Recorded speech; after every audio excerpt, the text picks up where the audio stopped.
دنیا کا most corrupt ادارہ کون سا ہے؟ نمبر 1. آپ کے رونگٹے کھڑے ہو جائیں گے سن کے, سرچ کر لیں. دنیا کا نمبر 1 کرپٹ ادارہ FIA ہے, فیڈرل انویسٹیگیشن جو ان کا ہے امریکہ کا, جو کہ اس لیے بنا تھا کہ کرپشن کو روکے جائے. دنیا کا سب سے بڑا کرپٹ ادارہ ہے. نمبر 2 پہ کیا ہے؟ اس پہ بھی رونگٹے کھڑے ہوں گے. کیا ہونا چاہیے نمبر 2 پہ موسٹ کرپٹ ادارہ دنیا کا؟ Pharmaceutical industry. دنیا کا 2nd کرپٹ ترین ادارہ, سرچ کر لیں گوگل پہ جا کے, فارماسیوٹیکل انڈسٹری. اس حد تک مورل ویلیوز گر چکی ہیں کہ وہ بچوں کو زہر پلا رہے ہیں دودھ کے نام پہ. اس حد تک مورل ویلیوز گر چکی انسانیت میں. اس حد تک مورل ویلیوز گری ہیں کہ وہ خود ہی ایک چیز بناتے ہیں وائرس, اور پھر خود ہی اس کی ویکسینیشن نکالتے ہیں پیسہ کمانے کے لیے. یہ تو اب آن ایئر ہے, یہ بات کیا اب چھپ گئی ہے؟ امریکن جو ایک وہ تھا ڈاکٹر, اس نے سینٹ کے سامنے بات کہی کہ خود بنایا انہوں نے, خود ویکسین نکالی ہے پیسے کمانے کے لیے.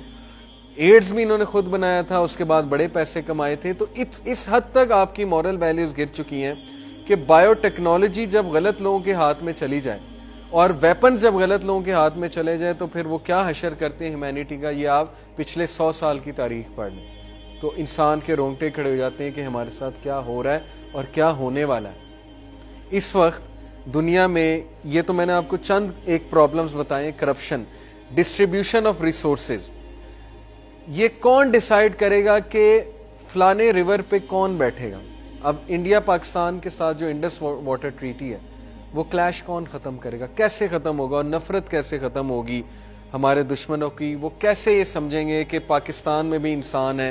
کیسے ایک اس پہ آئیں گے, ایک نارمل یا کہہ لیں گے ایک بیلنس سولوشن پر کیسے آئیں گے؟ اسی لیے ریلیجن آیا تھا.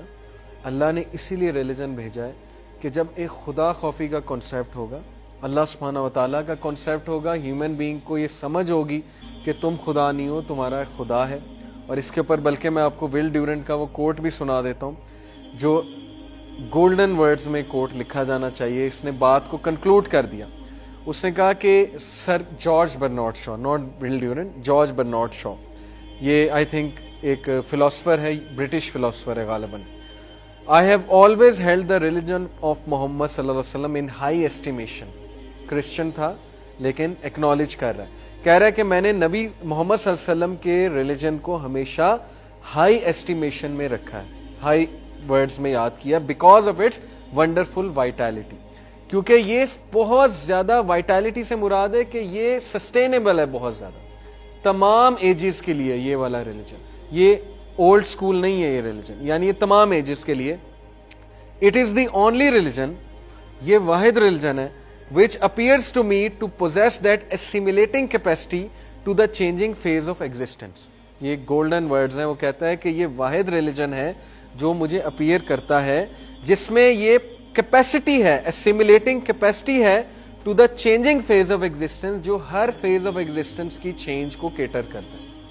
چاہے یورپین سوسائٹی ہو, امریکن ہو, اسپینش سوسائٹی ہو, آئی لینڈ میں رہنے والے لوگ ہیں, پاکستانی لوگ ہیں, گاؤں میں رہنے والے لوگ ہیں, عربز ہیں, کوئی بلڈنگ میں ہائی بلڈنگ میں رہنے والے لوگ ہیں, چائنیز ہیں, بدھسٹ ہیں, کوئی بھی ہیں, سب کی نیڈز کو یہ کیٹر کرتا ہے. کیونکہ ریلیجن ہے انسان, آل اباؤٹ ہیومن بینگز. پاکی سے شروع ہوتا ہے, طہارت کے کانسیپٹ سے شروع ہوتا ہے, اور حلال حرام کی تمیز سکھاتا ہے.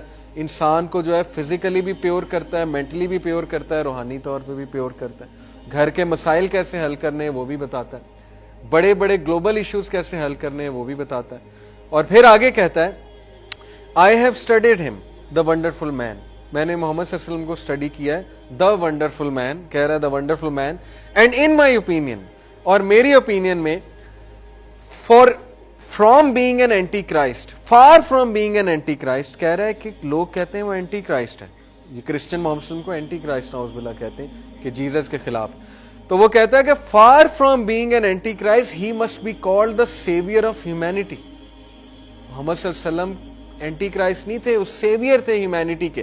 اور پھر آگے کہتے ہیں کہ I believe if a man like him was to born in today's age, میں یہ سمجھتا ہوں کہ اگر ان جیسا بندہ آج پیدا ہو جائے تو he will be able to solve the global issues in a way no one other could solve.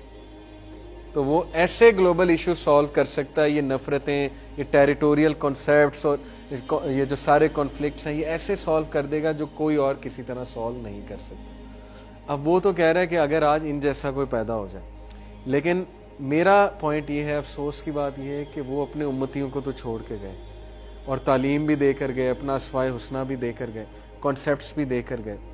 تو اللہ تعالیٰ نے یہ قرآن میں کہا کہ اگر پروفٹ صلی اللہ علیہ وسلم فوت ہو جائیں گے تو اس کا کیا مطلب ہے کہ تم لوگ یعنی ہمت ہار جاؤ گے، تم لوگ رک جاؤ گے. سورہ آل عمران میں غالباً یہ کہ اگر انہیں موت آ جائے گی، ہر نبی کو موت آئی ہے، تو اس کا کیا مطلب ہے. تو وہ تو یہ کہہ رہا ہے کہ اگر ان جیسا کوئی پیدا ہو جائے، لیکن اسے یہ نہیں پتا کہ یہ جو مسلمان ہے، اسپیشلی جو مسلم یوتھ ہے، جو نبی صلی اللہ علیہ وسلم سے محبت کرتا ہے اور جو اس دین کو اپنائے ہوئے ہیں، جس دن اس نے پڑھنا شروع کر دیا اس دین کو اور جس دن اس نے اپنانا شروع کر دیا اس دین کو، تو وہ یہ چینج لے آئے گا انشاءاللہ. وہ یہ سارے ٹیریٹوریل کنفلکٹس ختم کرانے کی وہ رکھتا ہے، کیپیسٹی رکھتا ہے. وہ ورلڈ کو گلوبلی لیڈ کرنے کی کیپیسٹی رکھتا ہے. آپ میں سے ہر کوئی لیڈر ہے، اپنے گھر کا لیڈر ہے، اپنے گھر کا قوام ہے، اپنے بھائی بہنوں پہ لیڈر ہے، ٹھیک ہے نا. جو بھی آپ میں سے کسی کیپیسٹی پہ ہے، تو یہ یاد رکھیں کہ ہمارا جو ریلیجن ہے وہ دوسرے مذاہب کی طرح نہیں ہے جو وہ کیئر لیسلی کہہ دیتے ہیں کہ مذہب نے دیا کیا ابھی ہیومینٹی. ٹھیک ہے، آپ کے مذہب نے نہیں دیا ہوگا، لیکن آپ اسلام کا تو مطالعہ کریں نا.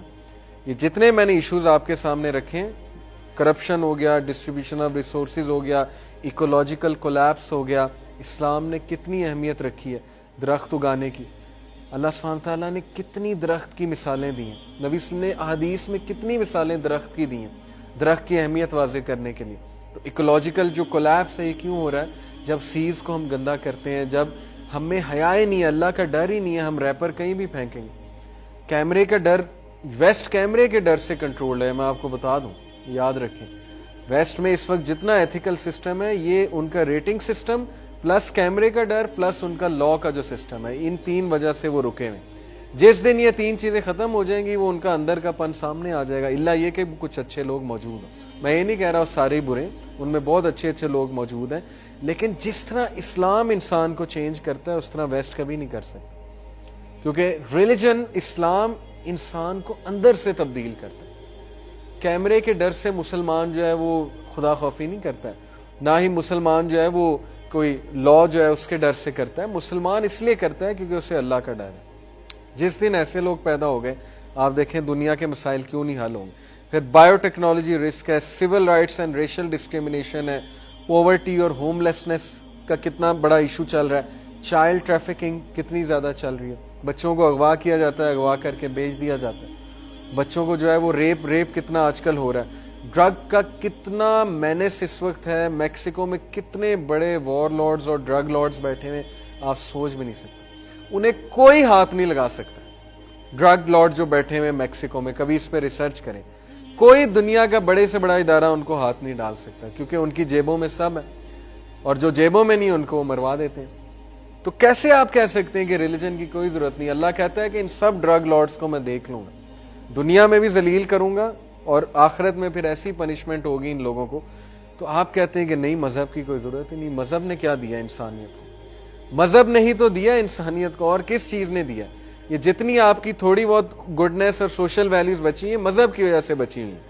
ہیومن رائٹس کے کتنی ایشوز چل رہے ہیں، انٹر ایتھنک وائلنس کتنا چل رہا ہے، لوگ آپس میں ایک دوسرے کی گردنیں اڑا رہے ہیں. افریقہ میں دیکھ لیں، عرب میں دیکھ لیں، سیریا کانفلکٹ دیکھ لیں، آپس میں لڑوائی جا رہی.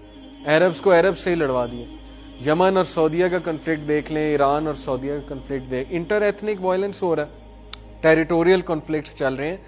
یہ سارے پرابلمز، جب کوئی لڑکا مجھے آ کے کہتا ہے نا کہ مذہب کی کوئی ضرورت نہیں، تو میں اس کو ہی اس کے بال میں، اس کے کورٹ میں بال پھینکتا ہوں کہ پھر یہ ساری چیزیں مجھے بتاؤ، ان کا سلوشن بتاؤ یہاں مجھے بیٹھ کے. تمہیں ضرورت نہیں ہوگی مذہب کی یہ کہو، لیکن یہ کیا بات ہے کہ دنیا کو ضرورت نہیں ہے؟ اگر تمہیں سمجھ نہیں آئی مذہب تو پھر مذہب کو پڑھو، اسلام کو پڑھو، لیکن جسٹ ٹو ساؤنڈ کول یہ نہ کہو کہ ریلیجن کی کوئی ضرورت نہیں ہے.